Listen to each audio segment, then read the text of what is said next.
Oui, donc là, on va donner à un couple albanais là, qui est arrivé tout à l'heure. Là, on va leur remettre un petit réchaud, un petit camping-gaz pour qu'ils puissent cuisiner. Des réchauds de gaz dans des abris de fortune. Sur ce terrain au bout de la promenade des ports à Saint-Lô, la situation des migrants n'a fait qu'empirer. Au début du mois, ils étaient 18 à vivre dans ces conditions.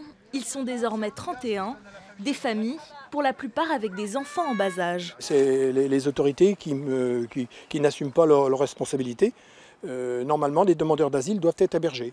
Ça, non, on ne veut pas en démordre. Nous, si on leur propose ça, c'est parce qu'on n'a rien d'autre. On a essayé d'abord payer l'hôtel, mais on ne peut pas payer des hôtels sans arrêt. On n'a pas de subvention pour ça. Les migrants installés sur ce champ ne sont pas considérés comme des réfugiés de guerre par la préfecture de la Manche, mais comme des immigrés illégaux économiques, venant de pays sûrs comme le Kosovo, l'Albanie ou la Mongolie. Lorsqu'ils sont déboutés de leur demande d'asile, on leur propose un dispositif d'aide au retour, un aller simple vers leur pays d'origine. Combien de temps ça va durer la chambre? Ça, je ne sais pas. Le collectif Saint-Lois d'aide aux migrants s'occupe d'une centaine de familles. Il les loge chez des particuliers ou dans des hôtels quand cela est possible.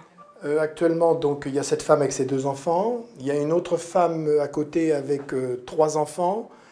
Puis la famille où ils sont 5 avec 3 enfants. Donc pour l'instant, vous voyez, il y a 1, 2, 3 familles. Et justement, cette famille de Kosovars vient d'être déboutée de sa demande d'asile.